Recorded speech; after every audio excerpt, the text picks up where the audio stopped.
Good afternoon. The time being 2:59. I want to call the meeting of the applicant review panel back to order. I'd like to welcome Dr. Sadhwani to our interview today. Thank you for taking the time to meet with us. Thank you. Thank you for having me. You're welcome. I'm going to turn this meeting over to Mr. Dawson, and he will read you the 5 standard questions. Thank you, Madam Chair. Dr. Sadhwani, I'm going to ask you 5 standard questions that the applicant review panel has requested each applicant respond to. Are you ready? Yes. First question. What skills and attributes should all commissioners possess? What skills or competencies should the commission possess collectively? Of the skills, attributes, and competencies that each commissioner should possess, which do you possess? In summary, how will you contribute to the success of the commission? Thank you. Great.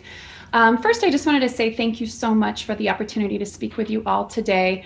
I am honored to have made it this far in the process, and I'd like to thank the auditors and all of the staff members for the, I'm sure, tireless hours that you've put into this review process, particularly given the circumstances that we're all living under right now. In terms of the first question, I think the mandate for the Redistricting Commission lays out quite clearly the 3 criteria: impartiality, commitment to diversity, as well as technical skills and competencies for all commissioners. So I wanted to talk a little bit about what those mean to me, and also how I see myself contributing to these. In general, the commission should be comprised of a body of individuals with a variety of these skills, right? So impartiality is something that should be shared by all of the commissioners. And for me, to be impartial is to really leave your preconceived notions at the door. And it's really about being open-minded. And to me, that's being an active listener and listening to the others, listening to the community members who will come before the commission, as well as to the other commissioners. It's a body of 14 members. And so I think coming with the approach of really being willing and able to listen to one another will be an extraordinarily important component to impartiality. In addition, having leadership and interpersonal skills that are required to reach across partisan divides, working calmly and finding solutions. For myself, I think I would like to think of myself as a unique case in terms of impartiality. We all bring with us our own identities and certain characteristics from our upbringings and from our professions and from our everyday lives. For myself, in terms of socioeconomics, for example, I've been working since I was a teenager. I was a grocery store worker, and I waited tables in the service industry to put myself through college and to earn a master's degree. In my professional capacity, I have always worked in nonprofit organizations, whether institutions of higher education and learning or advocacy organizations. My spouse, however, of nearly 15 years, on the other hand, is a CEO and a small business owner. We certainly look at the world differently from time to time, and yet we've always been able to find common ground. So I think that ability to be team-oriented despite our differences is something that I can bring to the table and will help me in terms of being impartial. In terms of race, I'm biracial. I'm the daughter of immigrants. My mother is from England. My father was from India. What that means for me is that I identify as a woman of color, but that I've never really felt like I belong to any one community in particular. My best guess is that the 2020 census is actually going to show that there are more and more Americans and Californians who, like me, come from a mixed heritage. For me, I think that this background really gave me a footing in different communities and in different worlds, and has made me a bridge builder over time, being able to kind of cross between different communities and really understand them. In terms of the commitment to diversity, and in particular California's diversity, California has for a long time been an immigrant receiving state. With large immigrant communities from Mexico, Central America, and Latin America, Asia, South Asia, Middle Eastern countries. We have mountains, we have oceans, we have deserts, farmland, and urban centers.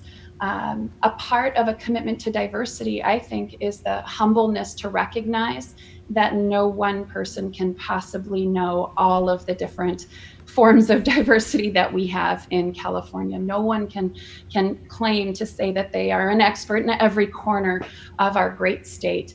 And so again, I think coming back to this willingness and ability to be an active listener, to listen to the communities that are on the ground, and learning more about other people's perspectives, I think will be a crucial skill and capacity for commissioners to have. In many ways, my research agenda is a demonstration of my commitment to California's diversity. I'm a political science professor and researcher. My research particularly examines Asian American and Latino voting behavior.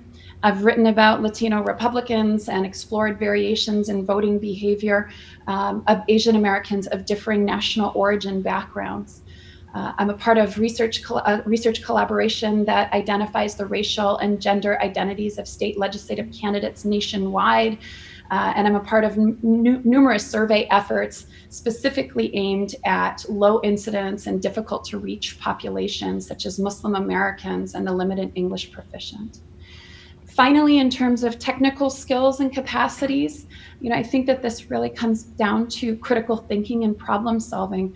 I would imagine that in a body of 14, the commissioners will bring a host of technical skills with them. And the capacity, for myself, I'll bring the capacity to understand data as well as legal requirements. I'm not a legal scholar per se, but certainly have a long background working in public policy and analyzing and teaching issues in public policy. In addition, I think there's also the ability to manage a public-facing process that's inclusive for all Californians. So really, that ability to have a public face, to participate kind of broadly across the state and in a public way. From my research, getting into some of those specifics, I have extensive knowledge and experience using census data and using the statewide database, the official redistricting database of the state. My training includes the use of various relevant statistical and analytic software, as well such as STATA-R, ArcGIS, as well as various methodologies. I teach research methods for political science, so I feel like that is something that I could bring to bear as a commissioner. In addition, I think critical thinking and problem solving is of course much broader. Given my background in teaching research methods, I think I would be able to assist other commissioners, understanding data, understanding the mapping components, where others might have other technical skills and capacities that they could be bringing to the table. And yet, as a modern day academic, I certainly am very much engaged in a kind of public-facing activities, which I think would be necessary for the commission. I regularly present at academic conferences. I teach. I engage with students and listen and respond to their concerns on a regular basis. I regularly am engaging in faculty discussions and scholarly roundtables that from time to time can be heated and having to navigate that process. So I think those are all of the ways in which I would bring technical skills, capacities to the commission. Thank you. Question 2. Work on the commission requires members of different political backgrounds to work together.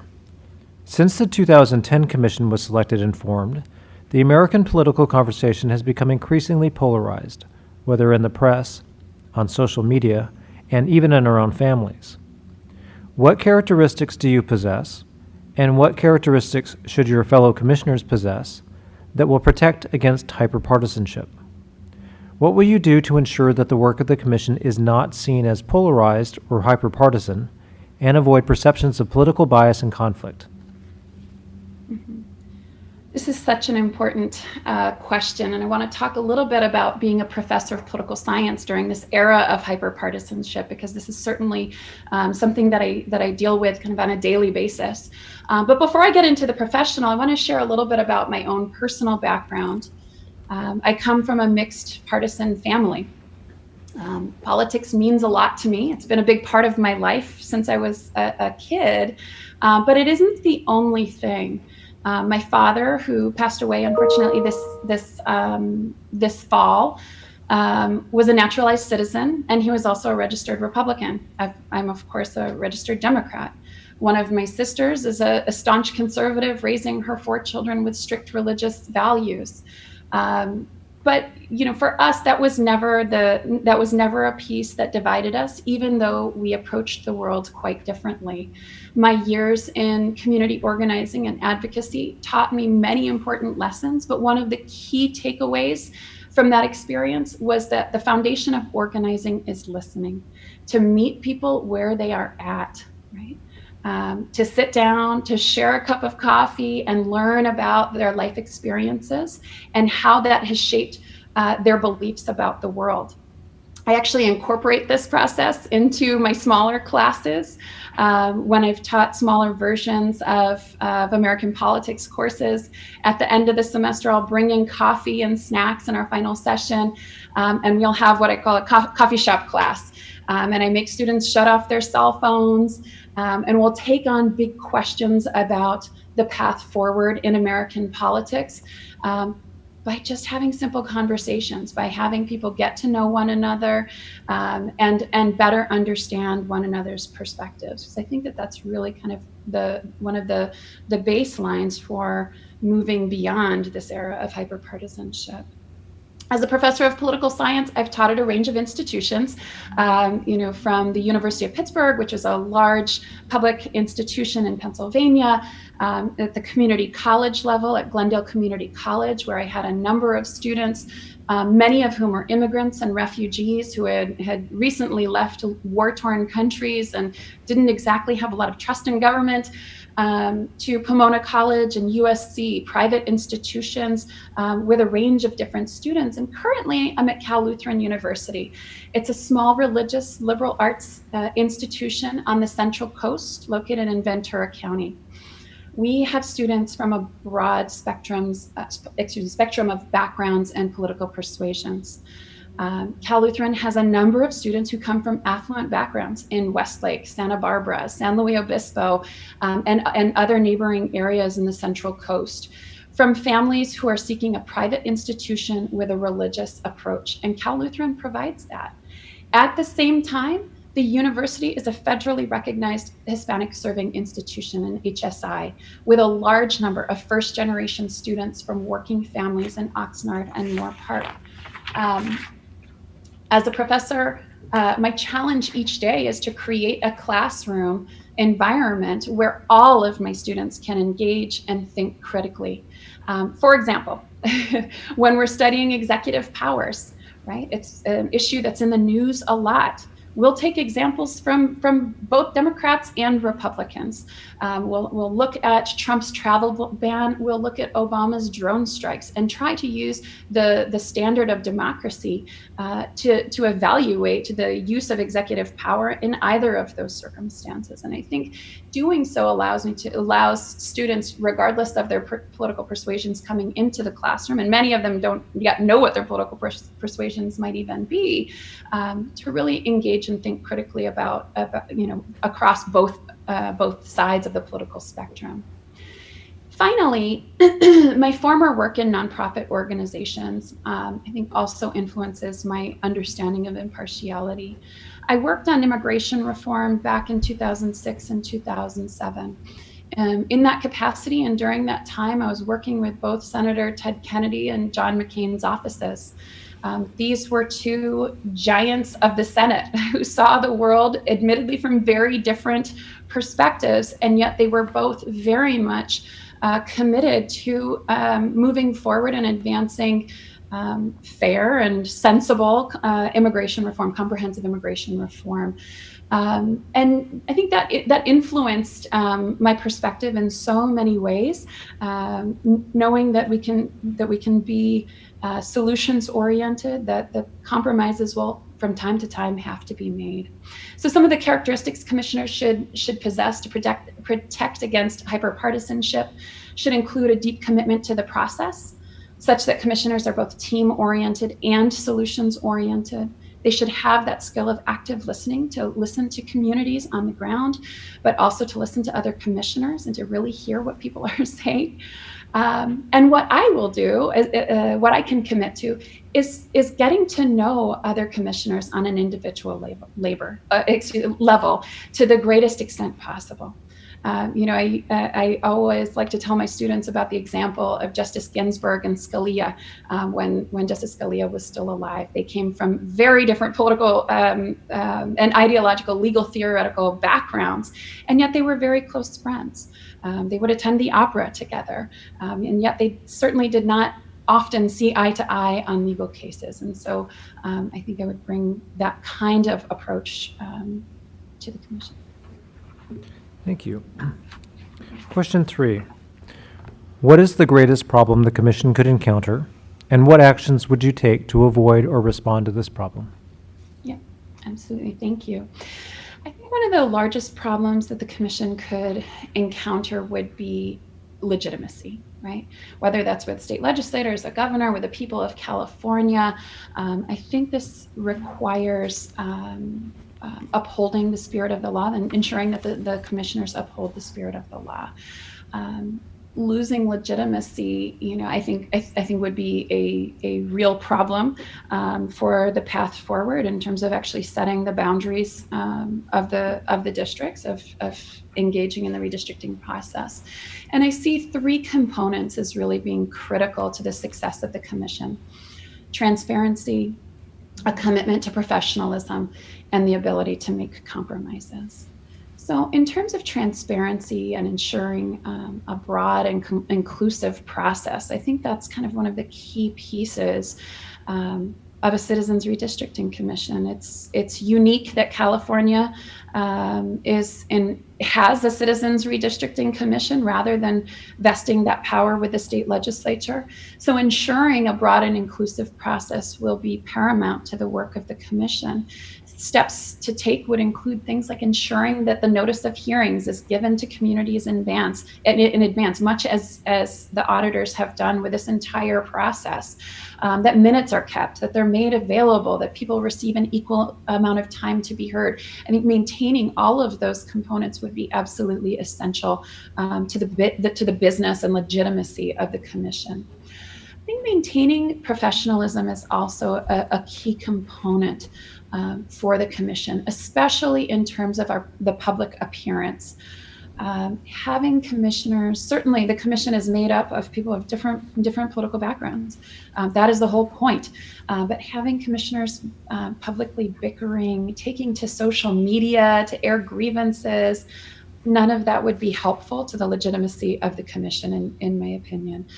So I think some steps to take in that regard.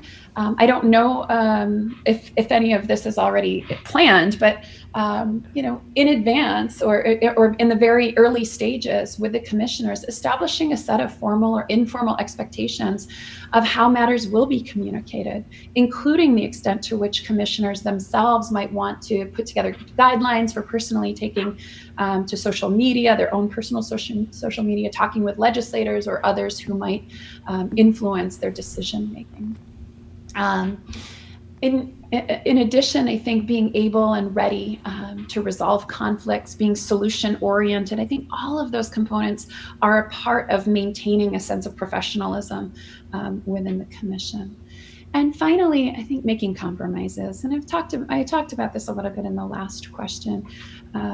The ability to and willingness to communicate and communicate the justifications for compromises. I think the commissioners themselves will have to make significant compromises. I think thinking through things like identifying communities of interest that need to be held together within a single district will be difficult. There will be challenges. I think communities of interest tend to overlap from time to time. Being able to use both data and incorporate the needs and concerns that we hear from communities on the ground will ultimately require a hybrid approach from the commissioners. And so ultimately, I think the ability to make compromises and that willingness to communicate them and the justification for them publicly. Thank you. We have a time check, Madam Secretary. Yes, we have 10 minutes, 44 seconds. Thank you. Question 4. If you were selected, you will be one of 14 members of the commission, which is charged with working together to create maps of the new districts. Please describe a situation where you had to work collaboratively with others on a project to achieve a common goal. Tell us the goal of the project, what your role in the group was, and how the group worked through any conflicts that arose. What lessons would you take from this group experience to the commission if selected? Great, thank you. Well, collaboration is kind of the name of the game for me. I work on collaborative projects quite often in terms of research projects, and I'm going to share a little bit about one that I'm a part of currently. But as a professor, I also require collaborative projects of my students on a regular basis.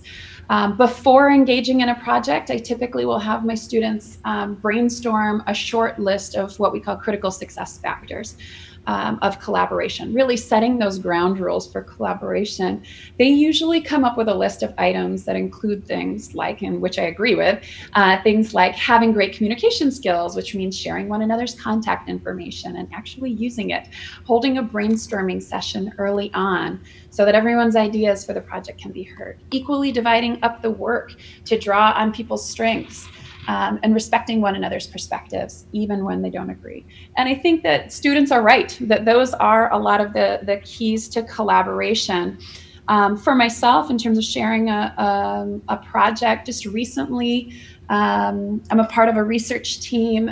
There was a request for proposals from the Russell Sage Foundation to analyze some aspect of the 2016 National Asian American Survey and propose a journal article for a special edition. The research team that I was a part of put together a proposal. Our proposal was actually selected, and we received a small mini grant to participate and present our findings in a conference in New York City. We have written the article, and it's currently under review at the Journal of Social Sciences. Some of the key components, though, we were all in different cities. So in that instance, it really required, as well as in different time zones.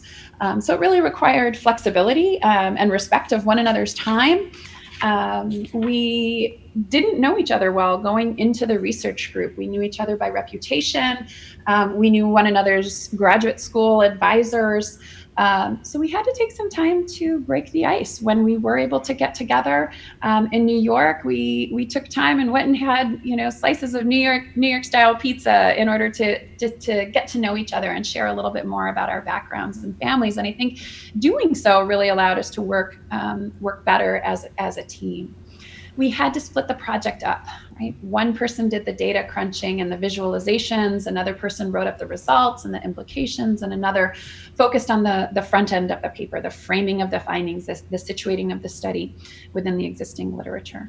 My a formal role in this project was writing the front end, but my unspoken role was really as task keeper. I'm the mom of 3 children. I'd like to think that I'm a highly productive person because I have a number of responsibilities in my life. When I commit to something, I make sure that I break the tasks into manageable pieces and that we're hitting benchmarks along the way.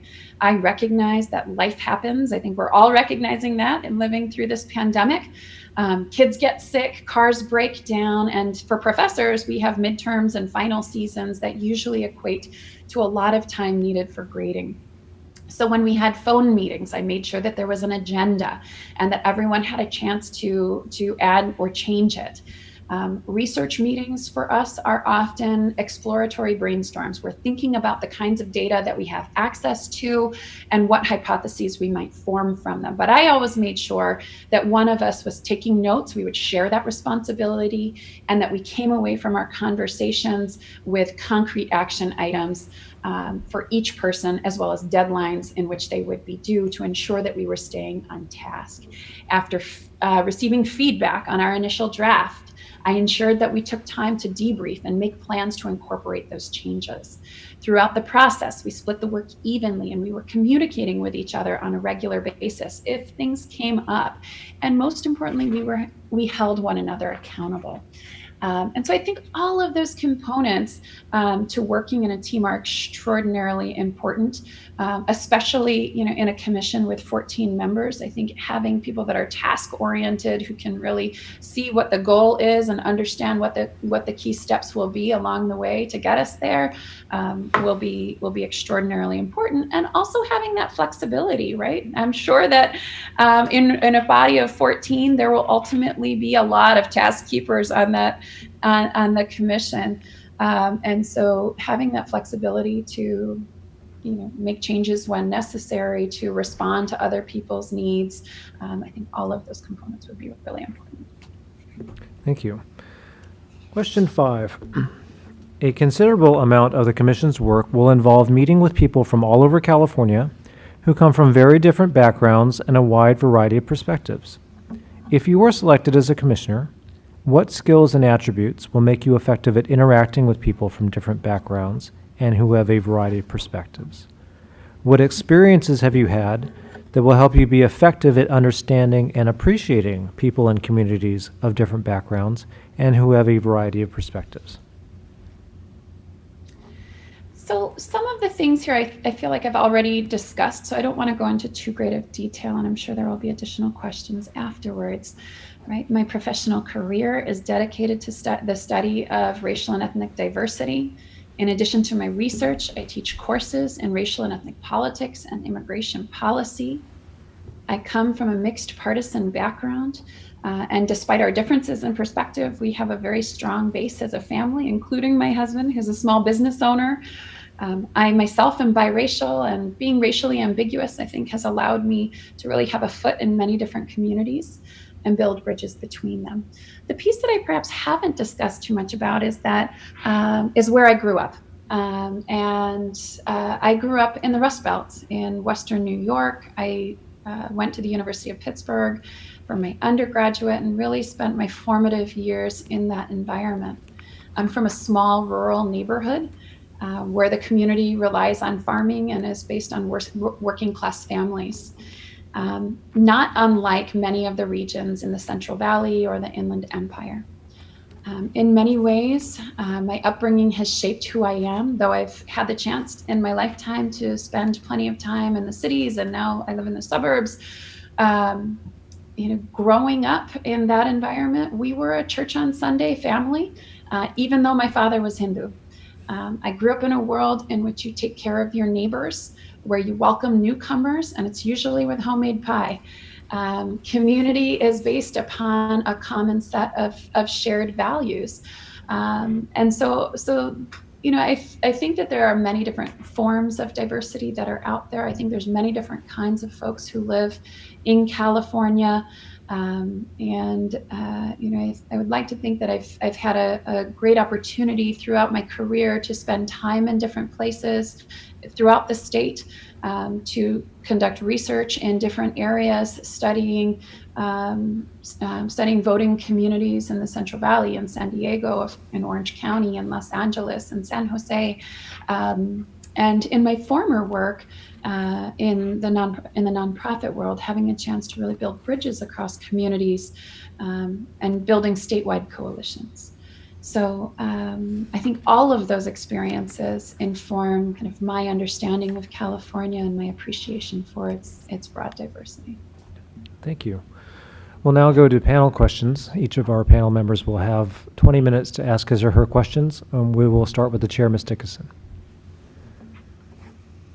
Thank you, Mr. Dawson. Good afternoon. Thank you again for coming. I lost my voice there for a moment. So, you answered some of my questions as you went through, but I'm always happy to elaborate. In your application, you identified yourself as an advocate in the social justice community of California. And in your diversity essay, you discussed your, as part of your work with the Coalition for Humane Immigrant Rights of Los Angeles and Asian American Advancing Justice Los Angeles, that you organize large-scale nationalization drives, and prepare to mobilize immigrants to speak to legislators and build coalitions.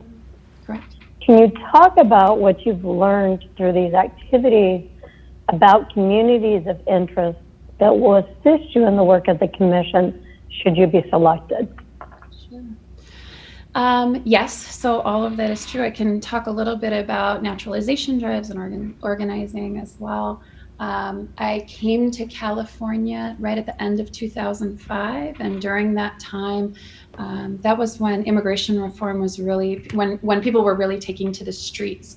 And I was fortunate enough to have the opportunity to work at CHIRLA, the Coalition for Humane Immigrant Rights of Los Angeles at that time. I think they've dropped the LA part now. During that time, I worked in collaboration with a number of different organizations. When I was at CHIRLA, I was working in collaboration with Asian Americans Advancing Justice. At that time, it was known as the Asian Pacific American Legal Center, APALC. So excuse me, go back and forth between the names because they've changed over time. And we worked with NALEO as well, the National Association of Elected Latino Officials, I believe it is. And we were organizing large-scale naturalization drives. There were a number of immigrants who are legal permanent residents who had lived in the country for 5 years, who were eligible to naturalize but hadn't done so for a number of reasons, right? Maybe people are committed to their home countries. Maybe they just didn't have the money to fill out to complete the forms, or the forms were a little daunting, right? If English is your second language, sometimes even though you might speak English, filling out those forms or taking the citizenship test can be a really big challenge for an individual who might be working, raising their children, etc. So in those drives, we were really trying to match the resources needed by those communities of legal permanent residents who were eligible to naturalize so that they could do it. So if people needed attorneys, we were identifying pro bono attorneys. We were having people trained to complete the naturalization forms themselves, conducting trainings for people to prepare them for their naturalization exam and for their interviews. Those are things that people were really concerned about. And so that was a lot of my work. I was more so on the policy side. So I worked on the naturalization piece, and then I worked on comprehensive immigration reform. So there were other organizers at CHIRLA that specifically were working with household workers, undocumented students, undocumented day laborers. And one of the pieces that we thought was so important was the ability for the communities themselves to share their story. And that is something that is most definitely a lesson that I have learned from that time period, that hearing from the people who are impacted themselves, nothing can replace that. They are the communities of interest that we're talking about. And those communities of interest will come in many different forms, of course. But that ability for people to come forward and share their stories, share their experience, and share their concerns about whether it's about policy or whether it's about redistricting, I think is an absolutely essential component. And so that was a large part of what I would do. The organizers themselves would identify people, be working with them. There was a lot of different kinds of service provision that was going on. I was working on the policy end, as I mentioned in my comments. I was a part of a nationwide coalition of advocates that were working with, at that time, the kind of key legislators heading it up were John McCain and Ted Kennedy. Of course, both have passed since then. But we were working with their campaigns to learn more about what their policy priorities were, and then to mobilize the people on the ground. So the organizers bring the day laborers, the undocumented students, and I would conduct advocacy trainings, right? So that they know what they're getting themselves into when they go to Washington, D.C., or go to Senator Feinstein's office, in West LA, to go and share their story, and prepare them, to share what their needs were in a comprehensive immigration reform bill. And so really that piece around putting communities first, allowing people to speak for themselves, was something that I brought away with me. It's something I feel like I continue to incorporate with my students, ensuring that they have that time and ability to make their own voices heard, to articulate and elaborate their needs. not only as students, but hopefully in the long run, so that they can be active participants in our California state politics, but also in our American democracy as well.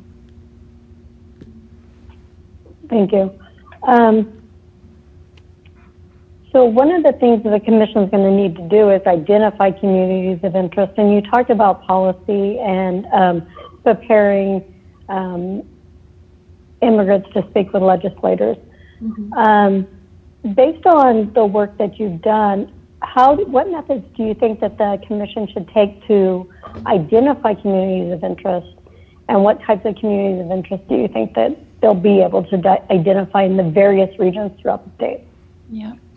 You know, some of my scholarly work, though involves using the method of ecological inference, which is the Bayesian statistical method required in Voting Rights Act cases. So this kind of goes a step beyond communities of interest, thinking about vote dilution and racially polarized voting.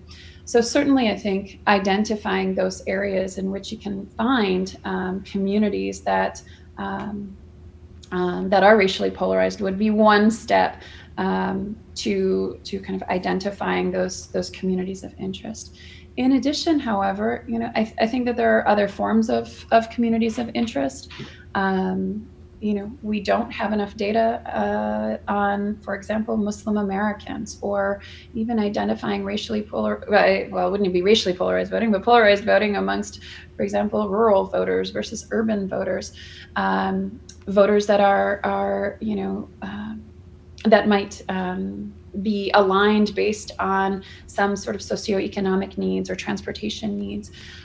So I think that there could be a number of different ways of going about doing that. Certainly, knowing the communities themselves, having commissioners from a broad array of the different areas of the state of California would be, of course, important. But then doing our due diligence to really understand the communities of interest that exist currently in the current, from the current districting process, and how that might have changed from 2010 to 2020, and looking at kind of that change over time in that census data. Of course, as I mentioned before, I think a key piece will be having those public hearings, ensuring that communities know about them. Perhaps having, I'm curious to learn more about how the 2010 Redistricting Commission, or the prior Redistricting Commission, engaged perhaps with organizations on the ground or local legislators or officials, even to do outreach to the community so that people are aware that the commission hearings are going on. So, I don't have enough information, I think, about what that process looked like in the past, but I think pulling all of that together to better understand and, if need be, improve the process or make changes to the process moving forward would be important. Certainly, if the pandemic continues, that would make it difficult to hold hearings. So I think we would have to, of course, come up with new and innovative ways of engaging with communities around the state, just as you all have done for these interviews. Thank you. Speaking of the data, the census data, one of the concerns is the census data is going to come later than had originally been suspected, or than it originally was supposed to come. What steps can the commission take to prepare for the lateness of the data, given the deadlines that the commission's going to have and the tightening of its own deadlines? Mm-hmm. I think ensuring that all of the knowledge building is already done and in place and ready to go, right? So I don't know to what extent all commissioners receive training, for example, on the legalities of the VRA or knowing the prior districts already. But I would assume all of that has to take place in advance of the data being released. In any case, knowing more about what kinds of, if any lawsuits have occurred based on the redistricting from the past, or if there were issues that communities raised during that time. I think all, doing our due diligence in the beginning with any of the components that can kind of be done before that we actually have the data to ensure that commissioners are kind of prepped and ready to go when that data is there, I think would be absolutely essential. In addition, I mean, there is ACS data. There's the yearly and 5-year estimates that are available from the Census Bureau. It's not perfect, but it could be possible to begin some thinking about redistricting using some of that data. Although, of course, it's not going to be as precise as the census data. But it is, I use ACS data in some of my research, particularly, for Asian Americans by national origin. They do a pretty good job of capturing that in the 1-year and 5-year estimates. Thank you. You talked earlier about being able to use data and incorporate what the commission hears from communities on the ground. Mm-hmm. Can you describe an analysis you've done using data, such as census data, and other information, such as the public comment? Sure. I'm sorry, the first part of that question was describe a project using that data? Yes. Okay, so the main thrust of my dissertation, actually my entire dissertation, which I completed at USC, was using the statewide database. So the key component of my project, sort of the main exciting finding for scholarly research, which is hopefully, I'm waiting on the final acceptance from the Journal of Political Behavior. It should be forthcoming there. Is turnout of Asian Americans by national origin. So prior literature has, since the late 90s, thought about the role of a co-ethnic candidate. So for African American voters, does an African American or Black candidate stimulate voters, right? And since the late 80s, early 90s, within the academic literature, there was this sense that a co-ethnic candidate will empower voters to come out and vote. That never was borne out in the data, however.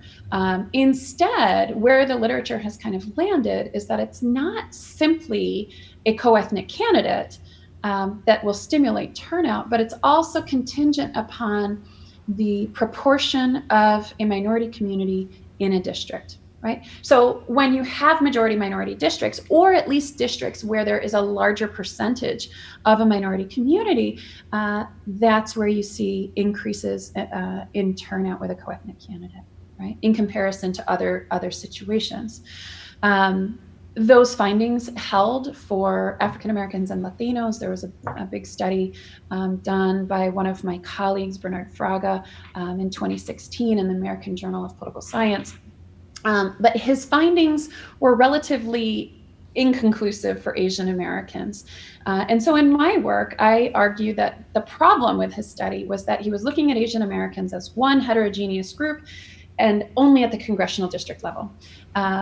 That's a problem because Asian Americans are not, can be lumped as a heterogeneous group, but there's so many different national origin backgrounds. So who is a co-ethnic candidate even for an Asian American? So I take his research question, but apply it to the state of California and look at Asian Americans using the surname match data from the statewide database for 6 different Asian American national origins. What I find is largely, if we're looking at Asian Americans in that pan-ethnic group in which we aggregate everyone together, his finding holds that it is contingent, turnout is contingent, a stimulation of turnout is contingent on district demographics. Okay?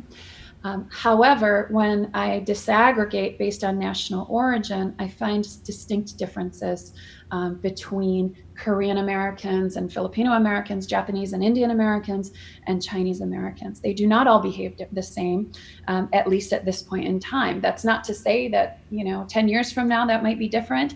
This is, of course, a study of California, so that hopefully I'll have the chance to do additional work in the future in other states and other contexts. But at this point in time, what we see is variation between these different communities. And I think that's an important piece to kind of think about in terms of, not necessarily in terms of redistricting, but certainly just to note that there are these kinds of differences in voting behavior of various minority groups. Thank you. You talked about your professional volunteer activities and your personal commitments. How will you balance those with the work of the commission should you be selected? Just a quick time check. We have 3 minutes, 45 seconds. Thank you. Sure.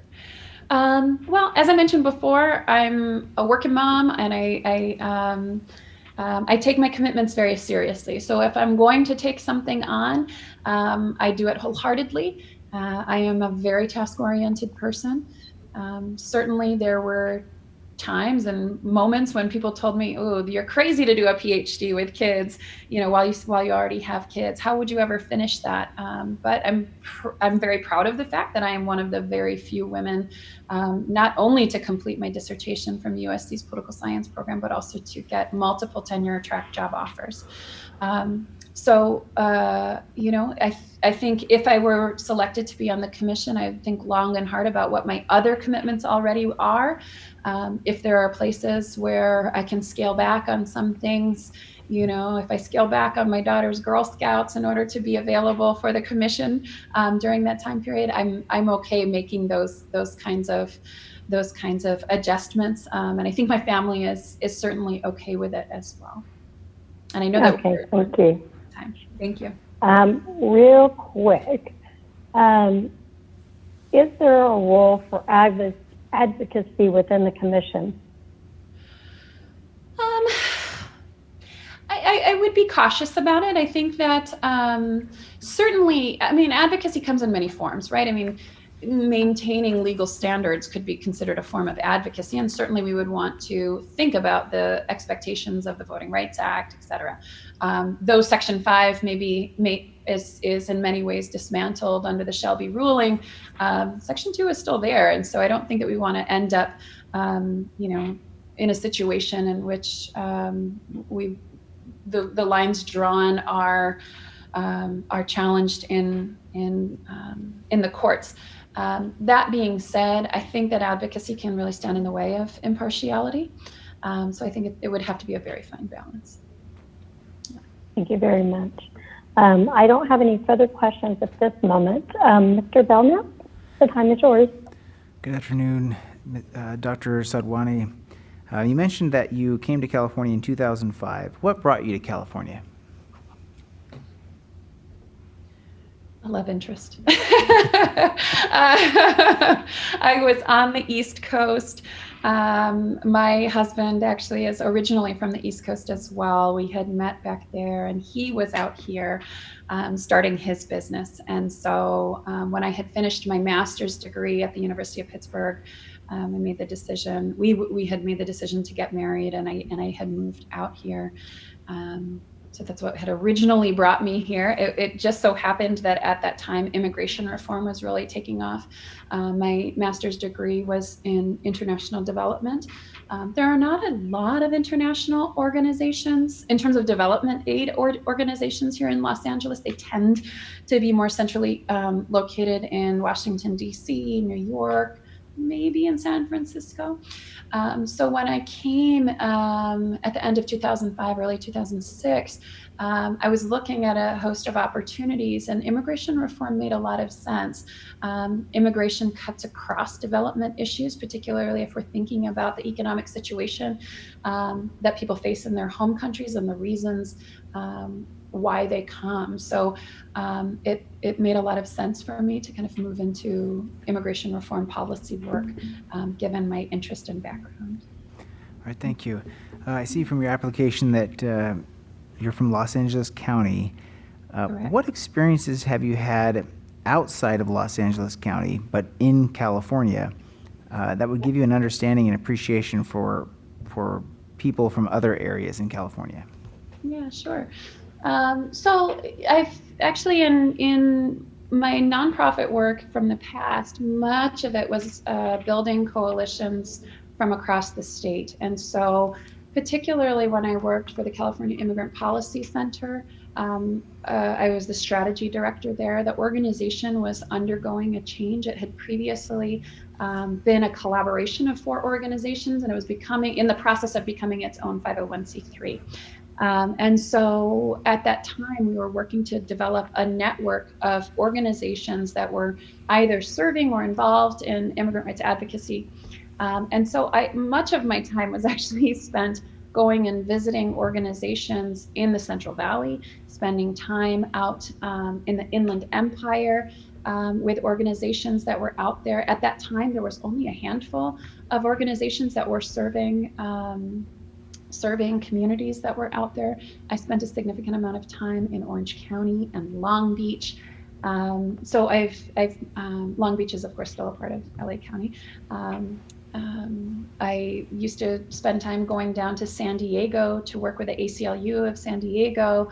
And our office, we had another office in Oakland and as well as Sacramento. So I spent a lot of time going to Sacramento, engaging in legislative advocacy in Sacramento, as well as working with our partners in the Bay Area. So over the years, I've had a number of times in which I've worked in various areas. I was always based out of the Los Angeles area, but I spent a lot of time in other places. Similarly, when I was at the Asian Pacific American Legal Center, we were at that point building a statewide network also. This is a common theme of my work, of Asian American organizations specifically serving health-related needs.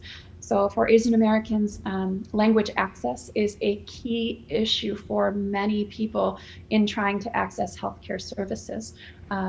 Even for folks who have health insurance, et cetera, if they're limited English proficient, it can be very difficult for them to go in and talk with a doctor. And so we used to hear numerous stories of, mothers being told and having to have their daughters in the room and translating for them that that their mother had cervical cancer or some other kind of life-threatening illness.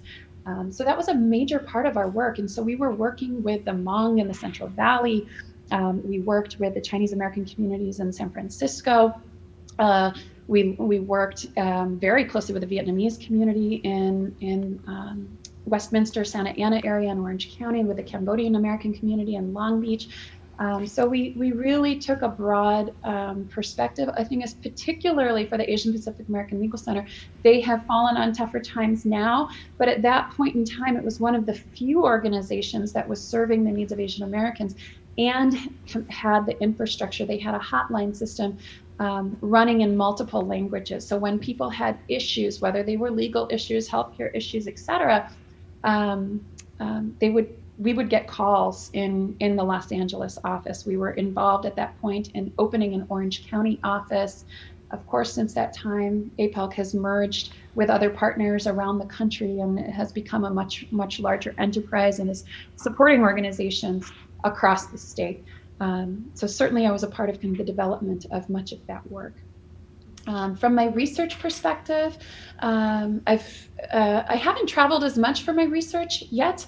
Much of it is data oriented, and so a lot of it I've been able to do from home, but I've spent a lot of time. I had written a piece that was published at Vox, looking at a San Jose congressional district, particularly the race between Mike Honda and Ro Khanna. It's a very interesting sort of race between two Asian American Democrats in the only Asian American minority district in continental U.S. outside of Hawaii. So I have spent time doing research in other areas from a data perspective as well. All right, thank you. You described in your application how you've exercised impartiality as a professor. How have you had to exercise impartiality as a researcher? That's a great question. I think as a researcher, that's one of the first things. If you're bringing your partisan lens, it's one of the first things that is truly beaten out of you in graduate school. In fact, my dissertation advisor, I can very clearly remember, she used to be very hard on me in the early years of my program, would literally tear up my papers and say, this sounds like an advocate and you will not write this. If you write this way, you will not finish the program. They are definitely two very different skill sets. And the approach of a social scientist cannot be partisan. We are looking for patterns that are generalizable. So we might look for generalizable patterns of voting behavior between Democrats or Republicans, but ultimately we're looking for something that is generalizable beyond just one individual question.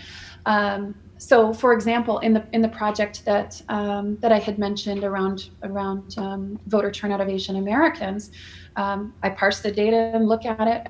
I look at turnout for Asian American Republicans, Asian American Democrats, as well as independents. One of the unique things about studying Asian American voters is that about a third of them identify with do not identify with one of the major parties. They are independents. And so it's a particularly interesting community to be studying, because there are districts in which Asian Americans are a large portion of the voting populace, of the electorate. And particularly in the 2016 election, there were districts, particularly in Orange County, that went to Hillary Clinton, but also sent back Republican legislators to Congress, to the House. So a part of my research has been to look at, what role did Asian Americans play in that? And what I found is that using ecological inference, the method of the Voting Rights Act, is that Asian Americans were supporting Clinton and yet at the same time supporting Republican incumbents. That's an interesting finding, right? And I think that cuts beyond kind of any partisan approach that I would potentially bring to it. Instead, it's kind of an interesting pattern that I'm finding amongst Asian American voters. So I really think that scholars who bring in a partisan approach to social science, I don't think actually make it very far these days. I think as professors, we're all aware that at any point in time, a student could be recording us, or we've all heard those stories. So it is most certainly something that we avoid in the classroom, but also in our research, because our focus really is on generalizable patterns of human behavior or institutions. Okay, thank you. You mentioned in your application that you and your husband are small business owners and that you have to set aside your personal views and be objective in that business. Can you further describe that experience and how you've had to exercise impartiality as a small business owner? Sure. My role in the business is fairly limited at this point, though, I've certainly been with him every step of the way of building that business. He's an importer and wholesaler. We deal with a lot of different people, from Chinese manufacturers and factories to staff members who work in the company, to other business owners that and vendors that we are trying to sell the product to. They all come from various backgrounds and perspectives. And I think the way that we have found to be most successful in business is to again, I hate to come back to this again, but kind of a similar lesson learned from organizing that I mentioned before is meeting people where they're at and being active listeners, right? The folks that work in the warehouse for us, the folks that are work in sales or work in the administrative office might have a very different view than the owner of some of the companies that are buying our products that we also have to entertain. That's okay. It's really important that we can kind of move from one group of people to another and take a similar approach and really kind of leave the politics out of it. Certainly my husband, I think, gets a little bit more of that from other business owners. But but I think it's something that we navigate kind of carefully, and that we have to bring that level of impartiality to, given the host of different people that we're interacting with on a regular basis. Thank you. Madam Secretary, can I get a time check? Yes, 8 minutes remaining. Okay. So you mentioned something in your analytical skills essay. It's a sentence I'll read, and then I want to ask you a question about it. So in a 2018 article in a peer-reviewed journal, you name the journal, but I won't, my co-author and I contend that how electoral institutions are designed, including how district lines are drawn, may create both constraints and opportunities for representational diversity. So what I'd like you to do is expand on that finding that you had and talk about its implications for the Commission's work. Sure. So in that study, we were looking at two state assembly districts, in particular, in which the top two primary resulted in two Republicans who were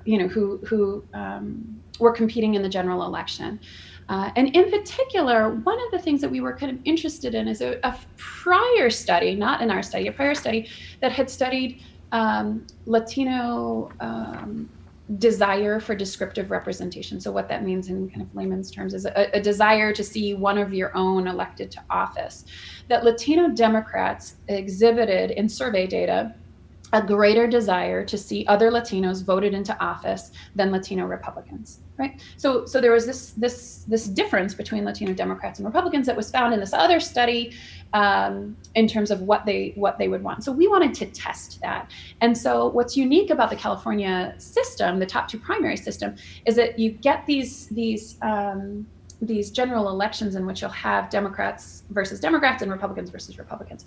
And so I like to exploit that to understand better how, under that kind of constraint, right, when you only in a general election have two Republicans or two Democrats, and in this instance of the article you mentioned, it's two Republicans, who do you vote for? And so we use ecological inference, again, it's the method of the Voting Rights Act, to estimate Latino Democrats' vote choice. Okay? And so what we find is that the Latino Democrats overwhelmingly supported the Latino Republican candidate. Right? And this is a small paper and a small finding, but it gives a little bit of credence to this idea that Latino Democrats might have more of this preference to support one of their own. They had an option between two Republican candidates, and they chose the Latino candidate. And that's really all that paper can say, because we can't say why they went out and supported them. But what we can say is we can demonstrate the fact that Latino Democrats as a majority supported the Latino Republican under this constraint. Okay, that could matter to redistricting. It could not, right? I mean, I think it kind of comes back down to the communities of interest. There are already a number of majority-minority Latino state assembly districts in the state of California. Given some of the areas and the extent to which the Latino community may have grown, in particular, this was in San Diego and the Central Valley. It's possible that those would ultimately become areas where, greater representation for Latinos might make sense. But without seeing the data, I think the 2020 data, I think it's hard to say exactly, how that would influence redistricting decisions. All right, thank you. Madam Chair, no further questions. Thank you, Mr. Belknap. Mr. Coe, the time is yours now. Thank you, Madam Chair. Good afternoon to you, Dr. Sadhwani. Thank you for taking the time to speak with us today. Thank you. In your first essay, you describe yourself as having a deep commitment to upholding the values of representative democracy. And many of the activities you're involved in, professional or otherwise, and some of the discussion we've had this afternoon has demonstrated that commitment. My question is, where do you think that this commitment comes from?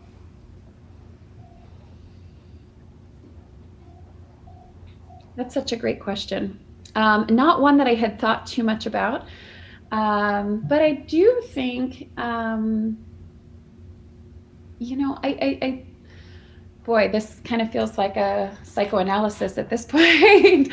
But I think that as an immigrant family,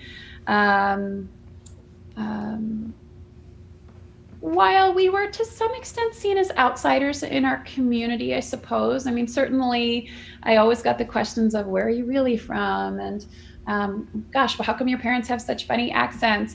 But at the same time, as I mentioned before, it was a small knit community that believed in welcoming outsiders.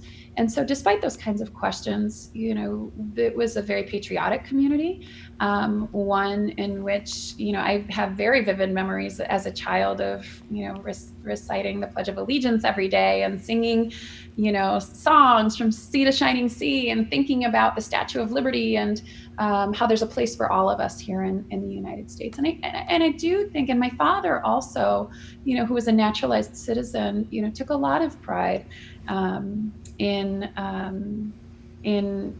being in the United States and being able to provide this opportunity to be here to our family.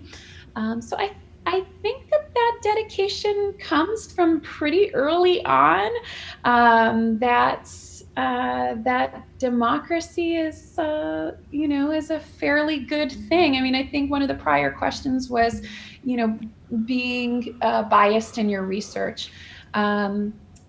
I'm fortunate in that I study American politics, and I'm largely dealing in democracies. Others will study democracies versus authoritarian rule and think about, the differentiation between, single member districts and other forms of representation.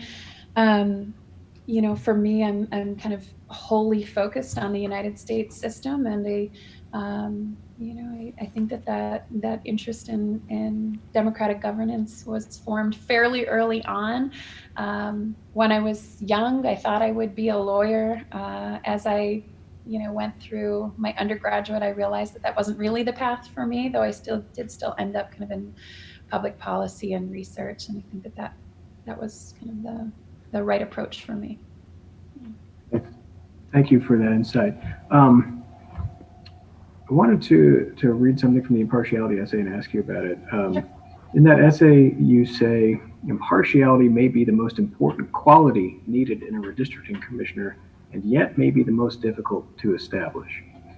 I think you're probably right. I think impartiality is very difficult to demonstrate. And I know that you've been asked about it a couple of times from my colleagues, but I'm wondering if you could pick one. What do you think is a personal example that best establishes or demonstrates your ability to make impartial decisions free of self-interest? I'm sorry, I missed the last part. For my self-interest? If you could pick one example from your experience, which one would you pick to fully demonstrate your ability to make impartial decisions free of your self-interest? Oh, free of my self-interest.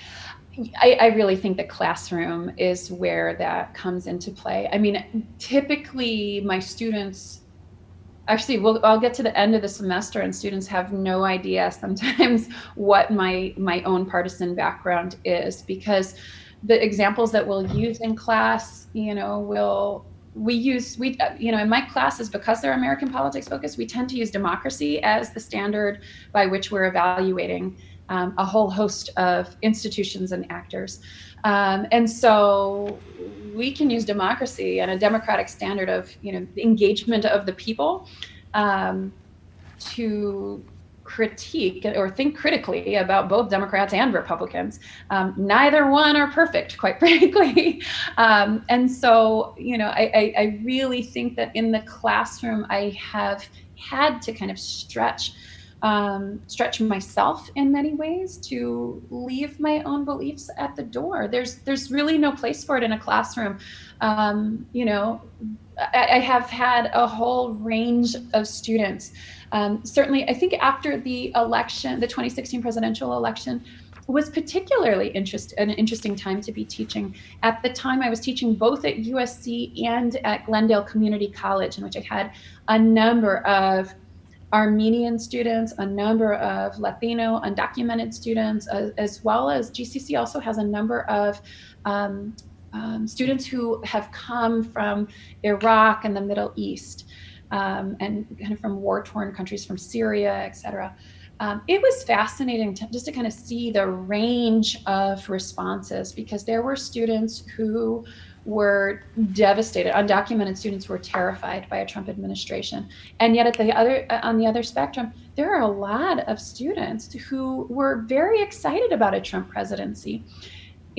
As the head of the classroom, I have to create a space for both of them to be heard, but also to be able to kind of minimize some of the raw emotion of that point in time, right?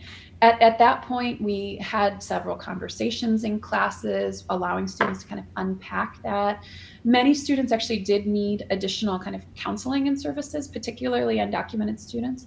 But we did a lot of reflective essays. In my classes, we usually, because I study elections, I usually, leading up to an election, have students analyzing various elections from around the country. So being able to debrief from them and thinking about how, a turnout for Trump might have influenced congressional elections or state legislative elections around the country, or various propositions that were on the ballot. So I really think that in the classroom is where I've had to learn how to be impartial, especially when you're first starting out and in your early years of teaching. The only way to advance is to have, I hate to say it, but is to have decent teaching reviews. And if you come in and you're completely one-sided, one, you're not really teaching anything about American politics and institutions. But two, you're not going to end up with very good reviews, because students will see right through that. So I think in the classroom, you really have to leave your perspective at the door and create a space where students can be who they are, but also explore who they might want to become. Many of them are 17, 18 years old and don't have a partisan affiliation yet, and it's for them to find. Certainly. Thank you. I'd like to switch to something you talked about. Well, you talked about it today, and you talked about your appreciation for diversity essay. Yeah. And that's your work as a scholar examining voting behavior of diverse groups, and your years working with immigrant rights advocacy. And I'm curious how you think these experiences would help make you an effective representative for the diverse population of California on this commission. Yeah. I think I have an intimate knowledge of many diverse communities in California. I think my study of Asian Americans alone is quite unique. Asian Americans do certainly tend to be kind of lumped together as a group. They are not. Certainly, even in terms of their geographic spread across the state of California, there is a lot of diversity.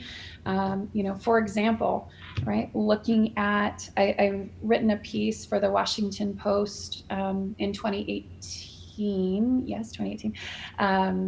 that examined the 39th Congressional District, for example. In that race, it was Korean American Young Kim against Latino Democrat Gil Cisneros. Many people thought that because there was so many Asian Americans in the 39th Congressional District, about a third of the residents, are Asian American, that would necessarily mean that support for Young Kim. And every time I got interviewed after the piece in the Washington Post, I had to remind people, yes, but Young Kim is Korean American, and the majority of the people in that district, of the Asian Americans in that district, are Chinese American, right? And so that does not necessarily mean that they are going to come and turn out for Young Kim. She's still going to have to do the work that any other candidate is going to have to do to reach out to that community. She doesn't speak the same language necessarily. So, I think having that knowledge, particularly of the Asian American community, but also of many other communities, right? I mean, I've done work over the years looking at Muslim Americans. The statewide database, though I haven't done a project, actually identifies Jewish voters as well. I think that there's many different forms of diversity across the state, and I can bring that kind of sensitivity towards it, even in places where I'm less familiar, right? I'm sure that there are newer communities that I know less about, but having this background, having worked in communities as well as studying them kind of from the data perspective, I think that gives me that openness to listen and hear from them and give them the chance for me to better understand and get to know them and learn. Thank you. I'd like to go back now to the topic of communities of interest. You had some discussion with that with Ms. Dickinson earlier. You discussed how to identify communities of interest across the state. And my question, I'm going to piggyback off that and ask, how can the commission kind of avoid inadvertently overlooking some communities that may be less obvious, harder to find, or more hidden in its work? Yeah, I think what's so great about the census data is the granularity of it, right?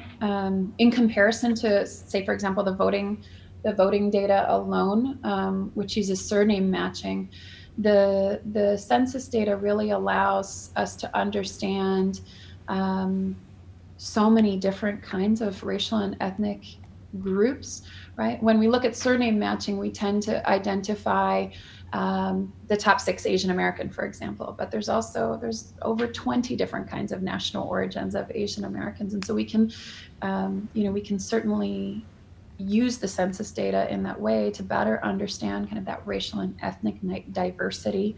But I think communities of interest can come in many different shapes and forms, right? So knowing more about the unique ways in which communities might be landlocked, for example, right? In certain areas in which there might only be one freeway that gets to parts of the Inland Empire or the Antelope Valley, for example, or the northern parts of the state, right? And thinking about what kinds of communities of interest might also come out of those kinds of areas. I'd love to hear more about, and I don't know that we have time for that here, or this is really the place for it, but I'd love to hear more about how the previous commission kind of went about doing that work. So for example, the census in years past has worked very closely with organizations on the ground to ensure that a broad count is actually conducted. I'm curious if the commission previously was working with various organizations on the ground to do that kind of outreach or not. Whether it's conversations, kind of a qualitative conversation with various stakeholders in different parts of the state to learn more about communities, using the census data to perhaps identify regions in which there might be specific communities of interest that we might want to look out for, and then going out and engaging in conversations. Maybe they don't come to us, but maybe we need to make sure that we're going out and trying to find them to the extent that that's necessary or feasible to do so, given limited resources. And in the commission's efforts to find communities, they may locate or identify some that are less engaged or are concerned about coming forward with their perspectives or their opinions. And there could be a number of reasons why certain communities may feel that way, engaging government or government bodies. But since the perspective of as many citizens of California is so important to the work of this commission to do its best job and its work, how do you think the commission should engage these communities that may be concerned about coming forward, sharing their perspective, to actually make them feel comfortable coming forward, sharing their concerns, their thoughts, to better inform the commission in its work? Yeah, I think that there's a number of ways of doing that.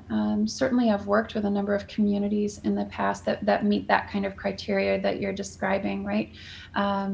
Cambodian Americans who have come from regimes where they do not feel comfortable talking with government officials, Vietnamese Americans as well, the Hmong, undocumented immigrants, right? People from Central America who have perhaps left very, very violent situations and have a lot of concerns about talking to someone, who's seen as a part of the government, who, the undocumented generally, who might fear deportation. I do think that meeting communities in their neighborhoods, in their communities, can be extraordinarily important.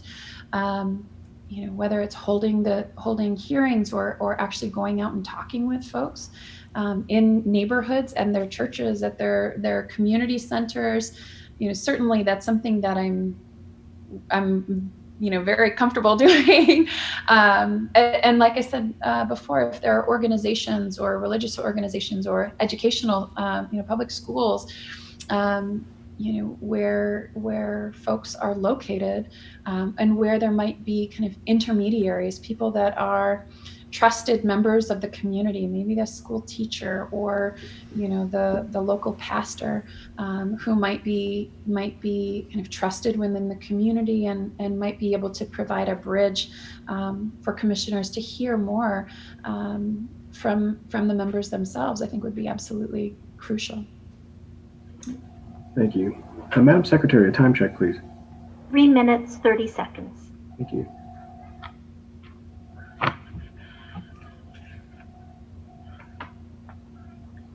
Dr. Sadhwani, if you were to be appointed to the commission, which aspects of the role of commissioner do you think that you would enjoy the most? And conversely, which aspects of the role do you think you might struggle with a little bit?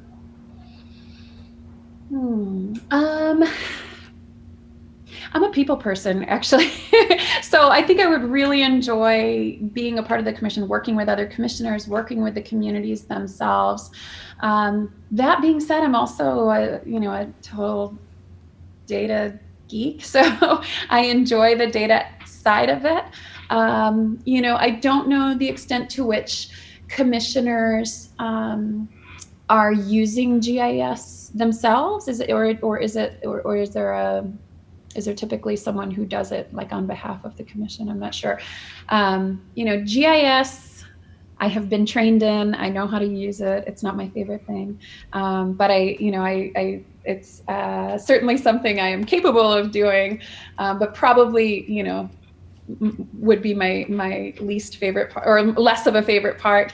The data analysis side I enjoy more so, and certainly talking with people, being a part of the commission, getting to know the other commissioners as well. I think one of the things I talked about in some of the other questions, I think, especially when it comes to reaching across partisan divides, I think so much of that is done over a cup of coffee, over a slice of pizza, whatever. I think that those are things, if there's opportunity to do that, I think that that's a really exciting thing, to get to learn more about our great state, to learn more about the diversity that exists across all of the different regions of California. I think would be very exciting for me. There are a number of reasons why I applied, and to begin with, it's for all of these pieces. And I think also just to fine tune some of my own skills and knowledge set, I think would be really exciting.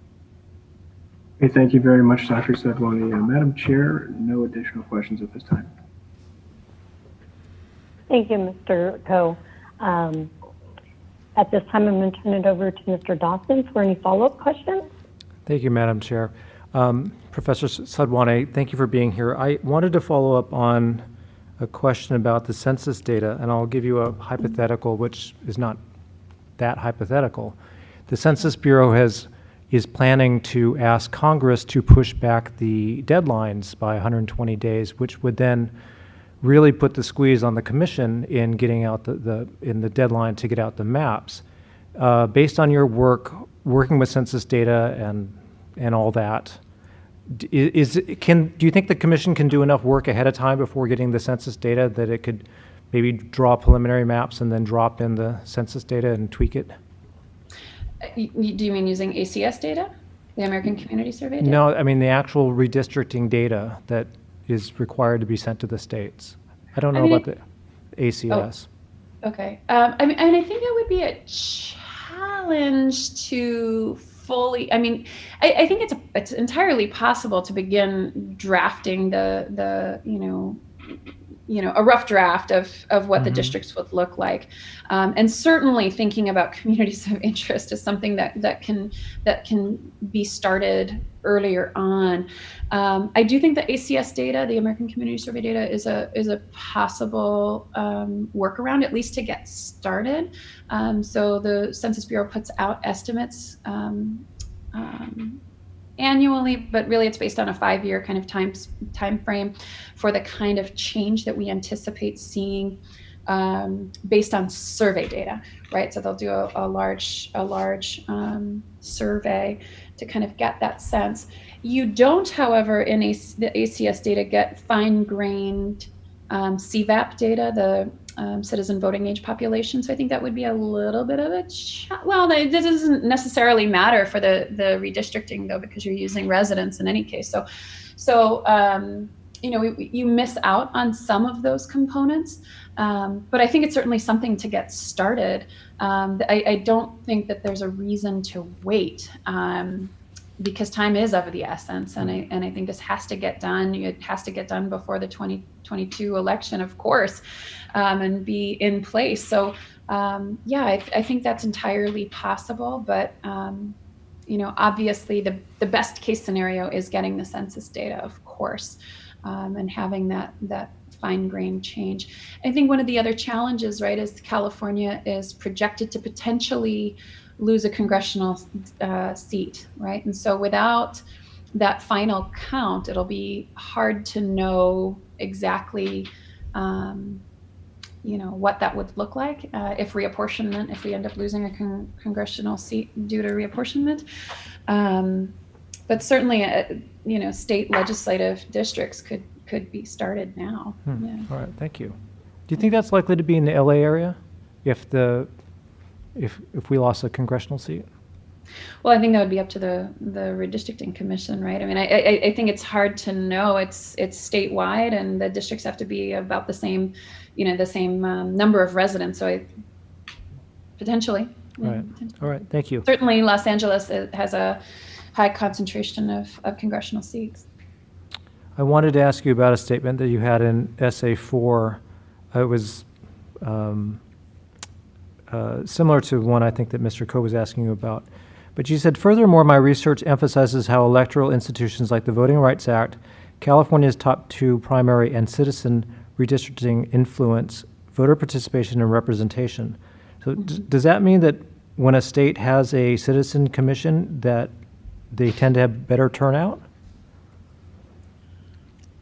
Well, not exactly for turnout. So I'm not aware of studies that have looked at turnout per se, but I was a part of a research team for the Schwarzenegger Institute at USC looking at partisan gerrymandering of state legislative districts. And so certainly the state of California did far better than states that hold their redistricting with the state legislature, that power is with the state legislature.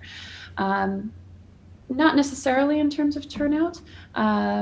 Instead, we're thinking more so about the article that was referencing was a piece specifically written about descriptive representation. It was written for a symposia on this idea of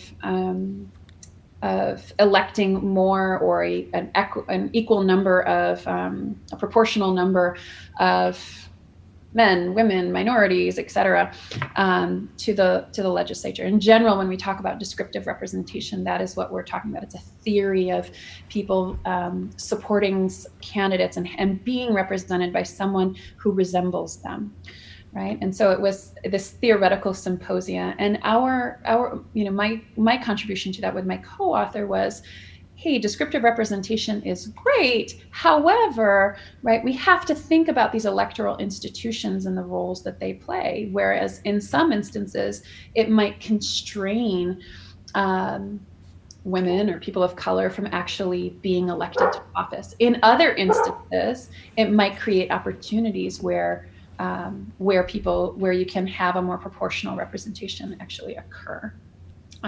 So that was kind of the framework for that particular article that I had mentioned. Okay, thank you. I have no further follow-up questions. If the Madam Chair, if the panel has any additional follow-ups. I do not have any follow-ups, Mr. Belknap. I don't have any further questions. Okay, Mr. Cole? No follow-up questions. Madam Secretary, how No much time further is follow-ups. oh, thank you. How much time is remaining, Madam Secretary? We have 1 minute, 2 seconds. All right, thank you. With the minute remaining, Dr. Sadhwani, I'd like to give you an opportunity to make some closing remarks if you wish. Sure. Well, I would just like to thank you all so much for this opportunity and, for taking the time to speak with me today, and for all of your work actually to establish this commission. I imagine it is an enormous process and job. Certainly there was over 20,000 candidates, so you've had your work cut out for you. So I just truly want to thank you, as a Californian for all of the work that you have done to establish this commission. So thank you. Okay. Thank you, Dr. Sadhwani, for taking the time to meet with us today. Our next interview is tomorrow morning at 9 o'clock. So we are going to race up now until 8:59 tomorrow morning. Thank you.